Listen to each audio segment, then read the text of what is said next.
God bless to all. എല്ലാ ആത്മീയ മക്കൾക്കും യേശുനാമത്തിൽ വന്ദനം. ഇന്ന് നമ്മളൊരു പുതിയ അധ്യായത്തിലേക്ക് നമ്മൾ ഒരു ചിന്തനം മനനം ചെയ്യുവാണ്. സങ്കീർത്തനം 21-ൻ്റെ 6-ാം പദത്തിൽ നമ്മൾ ഈ പ്രകാരമാണ് പറയപ്പെടുന്നത്. 6-ാം പദത്തിൽ, നീ അവനെ എന്നേക്കും അനുഗ്രഹ സമൃദ്ധിയാക്കുന്നു, നിന്റെ സന്നിധിയിൽ സന്തോഷം കൊണ്ട് അവൻ ആനന്ദിക്കുന്നു. സങ്കീർത്തനം 21-ൻ്റെ 6-ാം അധ്യായം 6-ാം പദം ഇങ്ങനെയാണ് പറയുന്നത്. 21-ാം അധ്യായത്തിൽ 6-ാമത്തെ വാക്യം ഇതാണ് പറയുന്നത്: നീ അവനെ എന്നേക്കും അനുഗ്രഹ സമൃദ്ധിയാക്കുന്നു, നിന്റെ സന്നിധിയിൽ സന്തോഷം കൊണ്ട് അവൻ ആനന്ദിക്കുന്നു. നമുക്ക് ഇതിൻ്റെ പശ്ചാത്തലം നമുക്ക് മനസ്സിലാക്കാൻ സാധിക്കുന്നത്, ഇത് ദാവൂദ് രാജാവിൻ്റെ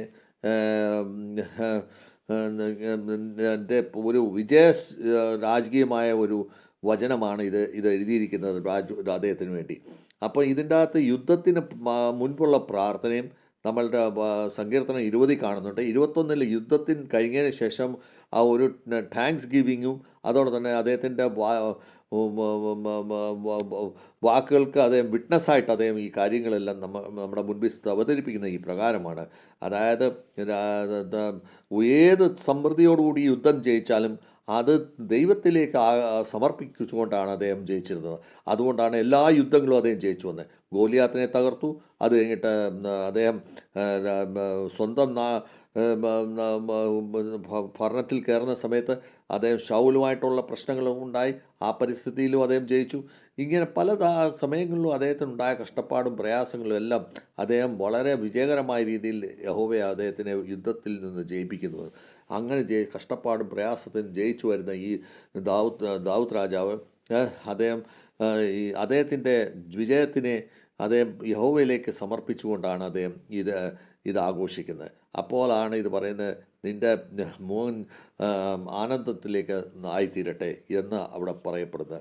അപ്പോൾ ഇവിടെ നമുക്ക് ഫിസിക്കലായിട്ട് നമുക്ക് നോക്കുമ്പോൾ ദാവൂദ് ഒരു രാജാവാണ്. പക്ഷേ യുദ്ധത്തിൽ അദ്ദേഹം ഉണ്ടല്ലോ വിജയം കിട്ടിയെങ്കിലും രാജ്യത്തിൻ്റെ സ്ഥിരത അദ്ദേഹത്തിന് കിട്ടിയെങ്കിലും ശത്രുക്കളിനെ അദ്ദേഹം വിജയിച്ചെങ്കിലും അദ്ദേഹം എല്ലാ ആശീർവാദങ്ങളും എല്ലാ രീതിയിലുള്ള അദ്ദേഹത്തിന് റെസ്പെക്റ്റും കിട്ടി. അതെല്ലാം കിട്ടിയെങ്കിലും ദാവൂദ് രാജാവ് അതെല്ലാം യഹോവയ്ക്കാണ് അത് സമർപ്പിച്ചിരിക്കുന്നത്. അപ്പോൾ നമ്മൾ മനസ്സിലാക്കേണ്ടത്, ദാവൂദ് രാജാവ് ശാരീരികമായിട്ട് വലിയ ബലമുള്ളവനല്ല. പക്ഷേ അദ്ദേഹം ഗോലിയാത്തിനെ തോൽപ്പിക്കുന്നു. ശൗൽ അദ്ദേഹത്തിനെ രാജാവാകാതിരിക്കാൻ ശ്രമിച്ചു. പക്ഷേ അദ്ദേഹത്തിനെ തോൽപ്പിച്ചു. എന്നിട്ട് 4 ചുറ്റുമുള്ള ശത്രുക്കളെ തോൽപ്പിച്ച് യഹോവയുടെ വിജയശ്രീയായിട്ട് അദ്ദേഹം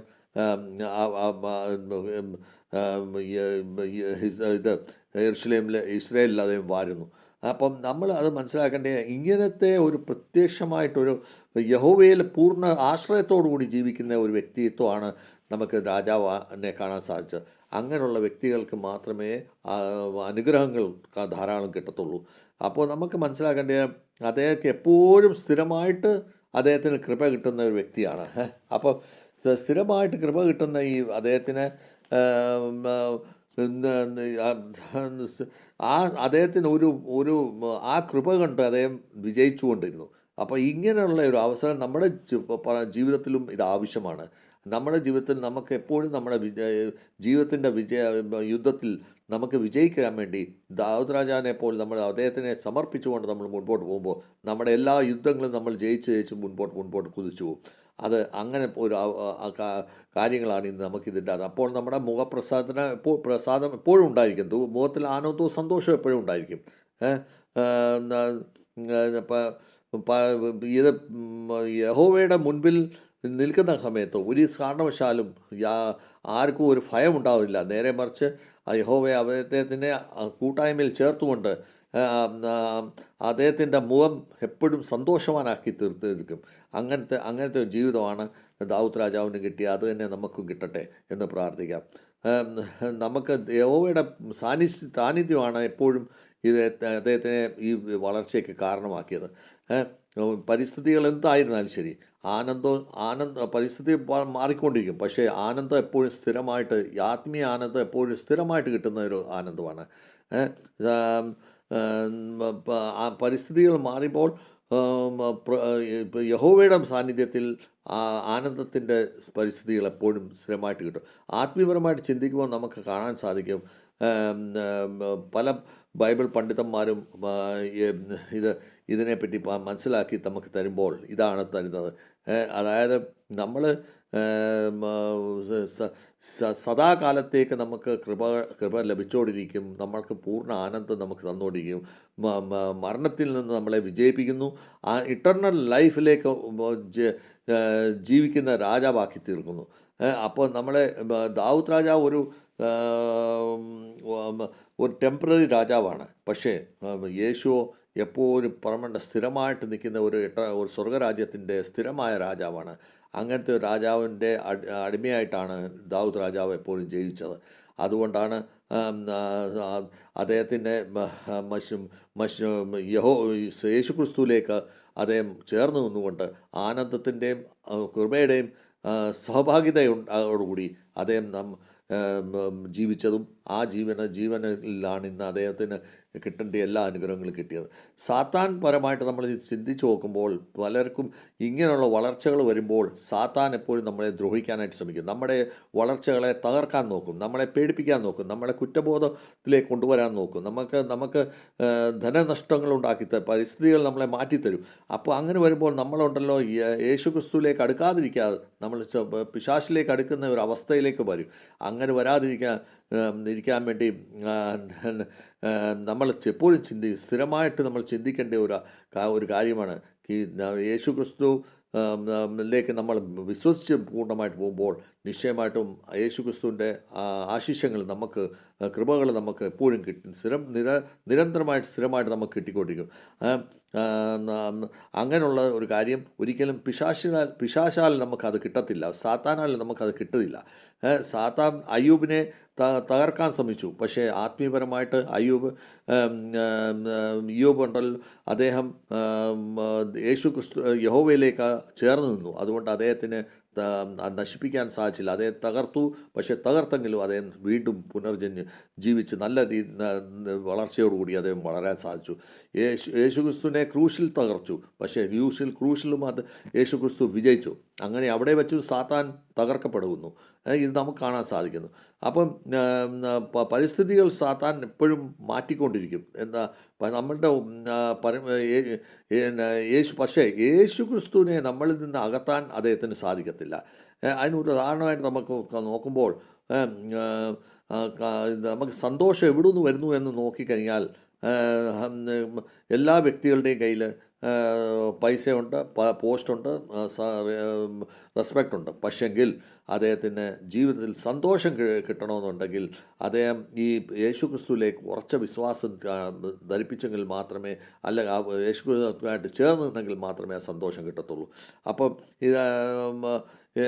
നമ്മളിത് മനസ്സിലാക്കേണ്ട കാര്യം, യഹോവയിലേക്ക് നമ്മൾ എന്തുമാത്രം അടുക്കുന്നു അത്രമാത്രം നമ്മുടെ സന്തോഷം, നമ്മുടെ മുഖത്ത് പ്രസാദവും നമ്മളുണ്ടാവും. യുദ്ധത്തിൽ നമുക്ക് ദാവൂദ് പല യുദ്ധങ്ങളിൽ ജയിച്ചു, പക്ഷേ അദ്ദേഹം ഒരിക്കലും പറഞ്ഞിട്ടില്ല ഞാൻ എൻ്റെ വാളുകൊണ്ട ശക്തി കൊണ്ടാണ് ഞാൻ ജയിച്ചതെന്ന് ഒരിക്കലും പറഞ്ഞില്ല. നേരെ മറിച്ച് പറഞ്ഞു, അത് നീ എനിക്ക് മുഖത്തിൽ സന്തോഷം തന്നിരിക്കുന്നത് എന്നാണ് അദ്ദേഹം പറയുന്നത്. നിൻ്റെ സാന്നിധ്യം സന്തോഷം കൊണ്ട് എപ്പോഴും എന്നെ ആനന്ദിപ്പിച്ചിരുന്നു എന്നാണ് പറയുന്നത്. അപ്പോൾ ഈ സന്തോഷം യഹോവയുടെ സാന്നിധ്യം കൊണ്ടാണ് ഇദ്ദേഹത്തിന് സന്തോഷം കിട്ടുന്നതെന്ന് അദ്ദേഹം ഉറച്ചു വിശ്വസിച്ച ഒരു വ്യക്തിയാണ്. അപ്പോൾ അങ്ങനെ എല്ലാ ക്രെഡിറ്റും യഹോവയിൽ കൊടുത്തുകൊണ്ട് അദ്ദേഹം മുൻപോട്ട് പോയത്. ഇപ്പോൾ നമുക്കിവിടെ വിശ്വാസത്തിൻ്റെ സന്ദേശമാണ് നമുക്കിവിടെ കിട്ടുന്നത്. ഇപ്പോൾ യഹോവയുടെ ദൃഷ്ടിയിൽ നമ്മൾ നോക്കുമ്പോൾ നമുക്ക് ബ്ലെസ്സിങ്സിൻ്റെ നമ്മളൊരു ബ്ലെസ്സിങ്ങിൻ്റെ ഒരു പാത്രമായി അല്ലെങ്കിൽ ഒരു ടൂളായി മാറുന്നു. നമ്മൾ ബ്ലെസ്സിങ് എപ്പോഴും നമ്മൾ പല ആത്മാർത്ഥമായ സന്തോഷം എന്ന് പറയുന്നത് പരിസ്ഥിതികൾ ഏത് രീതിയായിരുന്നാലും യഹോവയിലേക്ക് അടുത്ത് നിൽക്കുമ്പോൾ മാത്രമേ അത് കിട്ടുന്നുള്ളൂ. സാത്താൻ എപ്പോഴും നമ്മളെ പേടിപ്പിക്കാൻ നോക്കും, പക്ഷേ ഉണ്ടല്ലോ നമ്മുടെ ഐഡൻറ്റിറ്റി അവർക്ക് പിടിച്ചു പറിക്കാനായിട്ട് അദ്ദേഹത്തിന് സാധിക്കത്തില്ല. നമ്മുടെ ആനന്ദം എപ്പോഴും യഹോവയിലേക്ക് യഹോവയുടെ കയ്യിൽ നിക്ഷിപ്തമായിരിക്കും, അത് സുരക്ഷിതമായിരിക്കും. നമ്മൾ ആ യഹോവയിലേക്ക് അടുത്ത് നിൽക്കുമ്പോൾ നിശ്ചയമായിട്ടും ഈ പറയുന്ന മേൽ പറഞ്ഞ വചനപ്രകാരം നമുക്ക് കിട്ടേണ്ട എല്ലാ ആനന്ദങ്ങളും നമുക്ക് കിട്ടിയിരിക്കും. അതുകൊണ്ടാണ് ആ വചനത്തിൽ പറഞ്ഞത്, നീ എൻ്റെ അവനെ എന്നേക്കും അനുഗ്രഹ സമൃദ്ധിയാക്കുന്നു, നിൻ്റെ സാന്നിധ്യത്തിൽ സന്തോഷം കൊണ്ട് അവൻ ആനന്ദിക്കുന്നു, ആനന്ദിപ്പിക്കുന്നു. യഹോവ നമ്മളെ എല്ലാ സൗകര്യവും തന്ന് നമ്മളെ ആനന്ദിപ്പിക്കുന്നത്. അപ്പോൾ അതുകൊണ്ട് നമ്മളെല്ലാവരും ഈ സമയത്ത് ഉറച്ച വിശ്വാസത്തോടു കൂടി യഹോവയിലേക്ക് ചേർന്ന് നിൽക്കുമ്പോൾ മാത്രമേ നമുക്ക് യഹോവയുടെ സ്വർഗ്ഗരാജ്യത്തിൽ പ്രവേശിക്കാൻ സാധിക്കത്തുള്ളൂ.